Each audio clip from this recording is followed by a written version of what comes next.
Hello students, कैसे हैं आप सब। आई होप आप सब बहुत अच्छे से होंगे और अपनी पढ़ाई अच्छे से कर रहे होंगे। So welcome to my channel Pooja Special Vyakaran Classes. तो आज का टॉपिक है निबंध लेखन। कुछ इम्पोर्टेंट निबंध मैं आपको बताऊंगी जो बोर्ड एग्जाम्स के लिए बहुत ही इम्पोर्टेंट हैं। कुछ टॉपिक्स मैंने देखे हैं जो हर बार आते हैं, कुछ इम्पोर्टेंट टॉपिक्स हैं। तो चलिए वो देखते हैं। लास्ट वीडियो में हम लोगों ने पढ़ा था कि निबंध कैसे लिखें, निबंध को लिखने का अच्छे से अच्छा तरीका क्या है, उसको रूपरेखा हमें कैसे देनी चाहिए, ये सारे चीजें हम पढ़ चुके हैं। तो आज कुछ इम्पोर्टेंट हम लोग टॉपिक्स देखते हैं और कुछ मैं आपको निबंध कुछ इम्पोर्टेंट जो निबंध हैं उनको लिखना भी बताऊंगी। तो चलिए देखिए, कुछ इम्पोर्टेंट टॉपिक्स हैं जो बोर्ड एग्जाम के लिए मैंने ढूंढे हैं, सर्च किए हैं, जो हर बार अधिकतर आते हैं। देखिए, पहला है टॉपिक साक्षरता। साक्षरता का टॉपिक बहुत जरूरी है। साक्षरता मतलब सबको शिक्षा मिलनी चाहिए, सब कोई निरक्षर नहीं रहना चाहिए, सभी को अक्षर ज्ञान साक्षर होना ही चाहिए। सेकंड है विज्ञान वरदान है या अभिशाप। ये तो बहुत ही इंपॉर्टेंट टॉपिक है, ये छोटी क्लासेस हो या बड़ी क्लासेस हो, क्योंकि विज्ञान तो लगातार बढ़ता ही जा रहा है। आजकल देखिए एआई टेक्नोलॉजी वगैरह जो यूज हो रही है, या हम लोग जो मैं आपको यहाँ पे पढ़ा रही हूँ, है ना, ऑनलाइन शिक्षा, ये सारी चीजें विज्ञान से रिलेटेड हैं। तो विज्ञान तो बहुत ही जरूरी है, ठीक है। तो विज्ञान वरदान है या अभिशाप, ये तो हमेशा ही इंपॉर्टेंट रहा है टॉपिक, ये भी तैयार करना ही है। तीसरा है बेरोजगारी।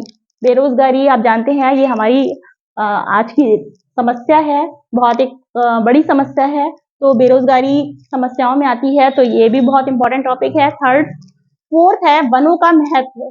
वनों का महत्व, वृक्षों का महत्व, या आप पर्यावरण पर कोई भी टॉपिक आ सकता है, क्योंकि इससे प्रदूषण बढ़ता जा रहा है वनों की कटाई से लगातार। तो प्रदूषण की समस्या पर भी आ सकता है, या प्रदूषण की समस्या भी मैंने अलग टॉपिक लिखा हुआ है। प्रदूषण की समस्या भी वनों से ही के कारण वन कटते जा रहे हैं, पेड़ों की लगातार कटाई होती जा रही है। तो ये समस्याओं में आपका बेरोजगारी की समस्या है, प्रदूषण की समस्या है, ये सारी आती हैं। इसके अलावा वनों का महत्व एक बहुत इंपॉर्टेंट टॉपिक है, कि वन हमारे लिए बहुत इंपॉर्टेंट है, सभी कुछ हमें उनसे ही मिलता है। सिक्स्थ है ऑनलाइन शिक्षा। ऑनलाइन शिक्षा एक इम्पॉर्टेंट टॉपिक है, जो आजकल सब हम लोग ऑनलाइन पढ़ रहे हैं, सब कुछ घर बैठे सब कुछ सीख सकते हैं। तो ऑनलाइन शिक्षा एक बहुत इंपॉर्टेंट टॉपिक है। फिर एक 7 टॉपिक है बेटी बचाओ बेटी पढ़ाओ। एक जो है टॉपिक जो है लड़कियों से या बेटियों से रिलेटेड, या नारी शिक्षा पर कह सकते हैं। तो ये बेटी बचाओ बेटी पढ़ाओ अभियान जो चल रहा है, इस पे ये भी एक इम्पॉर्टेंट टॉपिक है। और 8th मैंने लिखा हुआ है भ्रष्टाचार। भ्रष्टाचार तो हमेशा से एक फैला हुआ है, भ्रष्टाचार की एक समस्या है हमारे देश की। तो भ्रष्टाचार भी इम्पोर्टेंट टॉपिक है। ये मुझे कुछ ऐसा लगा, ये इम्पोर्टेंट टॉपिक्स हैं, इनमें से यदि इतने आपने टॉपिक्स पढ़ के जाना है, सिर्फ आपको ये आपको बहुत कुछ उसके इम्पोर्टेंट आप जो पॉइंट्स हैं वो आप दिमाग में रखिए और अपने अपने अनुसार लिखिए, ठीक है। तो ये वाले यदि आपने टॉपिक्स तैयार कर लिए, तो आपके एग्जाम में निश्चित ही आपका कोई ना कोई टॉपिक तो आ ही जाएगा, और उस पर अपने विचार अपने अकॉर्डिंग अपने विचारों को लिखिए, प्रस्तुत कीजिए, ठीक है। क्रमानुसार अपने विचार अपने से बनाइए। तो मुझे कुछ जो टॉपिक ऐसा लगा जो बहुत इंपॉर्टेंट है, मैं आपको थोड़ा सा उसका हिंट देना चाह रही थी। तो बेरोजगारी पर एक निबंध हम लोग देखते हैं कि बेरोजगारी पर निबंध कैसे लिखेंगे और उसमें क्या क्या लिखेंगे। मैंने थोड़ा सा यहाँ लिखा है, उसको डिटेल में आप अपने हिसाब से लिखेंगे, बस मैंने आपको थोड़ा सा एग्जाम्पल दे रही हूँ, ठीक है। देखिए, जैसे बेरोजगारी पर निबंध लिखना है, तो आप सबसे पहले प्रस्तावना डालेंगे। प्रस्तावना में क्या बताएंगे कि देश की अनेक समस्याओं में से, हमारे देश में बहुत सारी समस्याएं चल रही हैं, उसमें से बेरोजगारी एक समस्या है, बहुत बड़ी समस्या है, जो दिन पर दिन बढ़ती जा रही है। युवाओं में बेरोजगारी बहुत बढ़ रही है, तो उससे अनेक समस्याएं उत्पन्न हो रही हैं। इस तरह से हम सबसे पहले प्रस्तावना उसकी लिखेंगे। सेकंड है बेरोजगारी का अर्थ बताएंगे। अब बेरोजगारी का अर्थ क्या होता है? जो व्यक्ति काम करना चाहता है, काम की इच्छा रखता है, लेकिन उसके बाद भी उसे काम नहीं मिलता है, तो उसे क्या कहते हैं? बेरोजगार कहते हैं। यही इसका अर्थ बताएंगे। काम करने की इच्छा होते हुए भी काम ना मिलना, ये बेरोजगारी है। या स्वस्थ है, व्यक्ति बिल्कुल स्वस्थ है, वो काम करना चाहता है, फिर भी उसको काम नहीं मिलता, तो ये बेरोजगारी है, ठीक है। फिर थर्ड हम बताएंगे बेरोजगारी के प्रकार। बेरोजगारी के प्रकार में कौन कौन सी बेरोजगारी होती है? जैसे स्थायी बेरोजगारी है, अस्थायी बेरोजगारी है। अब स्थायी बेरोजगारी क्या होती है? जो बिल्कुल पूरी तरह से बेरोजगार हैं, ठीक है, स्थायी रूप से बेरोजगार हैं, उनको बिल्कुल खाली बैठे हैं, कोई काम नहीं कर रहे हैं, वो स्थायी बेरोजगारी हो गई। और जो अस्थायी बेरोजगारी है, वो ऐसी है जो पार्ट टाइम के लिए जो जॉब करते हैं, थोड़ा काम कर रहे हैं, पूरी तरह से उनको काम नहीं मिल रहा है। जैसे कि कृषि में देख लीजिए, थोड़े समय के लिए काम होता है कुछ, लेकिन कुछ महीने ऐसे होते हैं जिनमें जब फसल पक रही होती है तो उनके पास उस समय काम नहीं होता, तो उस समय बेरोजगारी हो जाती है। तो कुछ समय के लिए अस्थायी रूप से वो बेरोजगार हो जाते हैं, या कुछ उनका काम धंधा कुछ लोगों का नहीं चलता, किसी समय कुछ होता है और किसी समय कुछ काम नहीं होता है, तो वो अस्थायी बेरोजगारी होती है। कृषि में अक्सर देखने को मिलती है हमें। चौथा आप पॉइंट डाल सकते हैं बेरोजगारी के दुष्परिणाम। अब बेरोजगारी के दुष्परिणाम में क्या होंगे? जब बेरोजगार इंसान होगा तो उसके परिणाम क्या होंगे?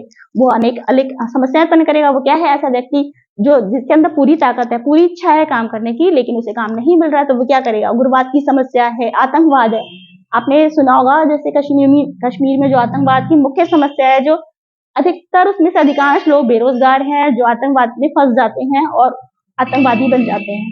ठीक है, फिर चोरी, जब उन्हें कुछ नहीं मिलेगा, उनको पैसा चाहिए तो वो चोरी करेंगे, चाहे वो घर में से करेंगे, बाहर से करेंगे, तो यही समस्या उत्पन्न हो जाती है।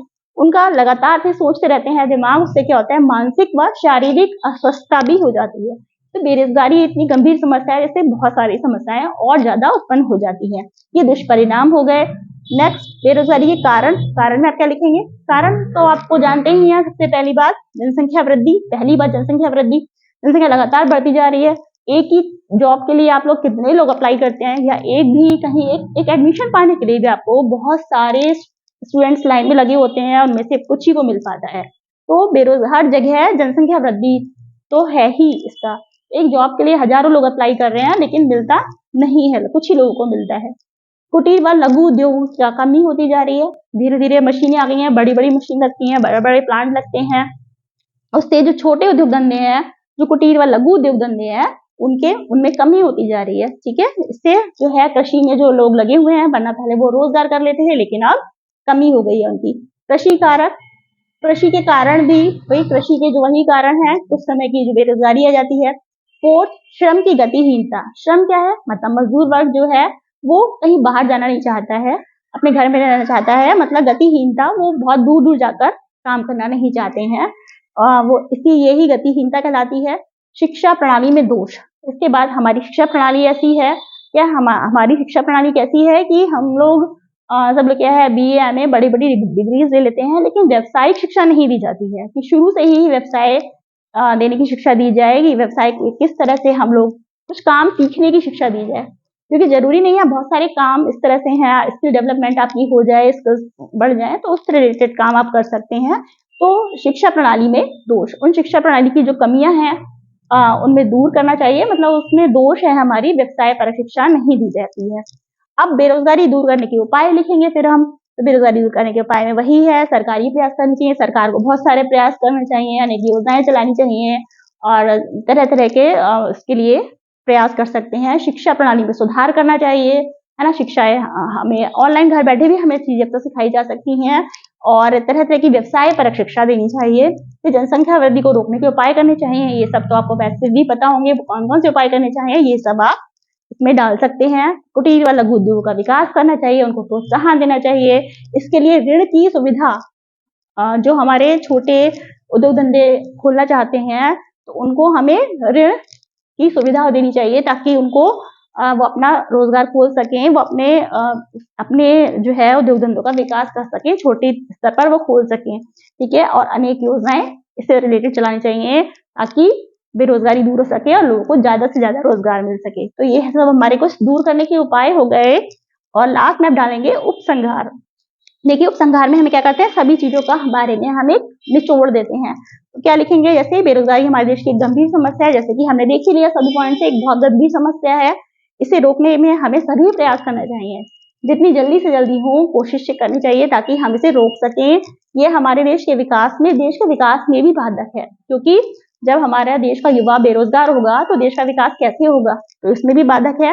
अतः हमें स्वरोजगार को भी बढ़ावा देना चाहिए, ताकि वो जरूरी नहीं है किसी जाके जॉब ही करे, अपना खुद का धंधा भी खोल सकता है। तो हमें स्वरोजगार को बढ़ावा देना चाहिए, और शिक्षा देनी चाहिए, और शिक्षा इस तरह देनी चाहिए, और शिक्षा की व्यवस्था करनी चाहिए कि वो बेरोजगार ना रहे, कुछ ना कुछ काम कर ले, और अपने परिवार का भरण पोषण पालन पोषण कर सके। तो ये तो मैंने आपको एक निबंध का टॉपिक बताया।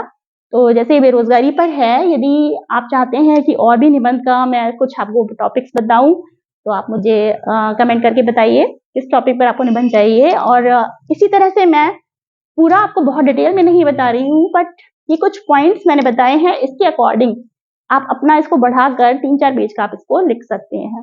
तो यदि ये वीडियो आपको पसंद आई हो, लिखने का तरीका आपको अच्छा लगा हो और वीडियो अच्छी लगी हो तो लाइक कीजिए, शेयर कीजिए, सब्सक्राइब कीजिए, कमेंट करके बताइए। Thank you so much.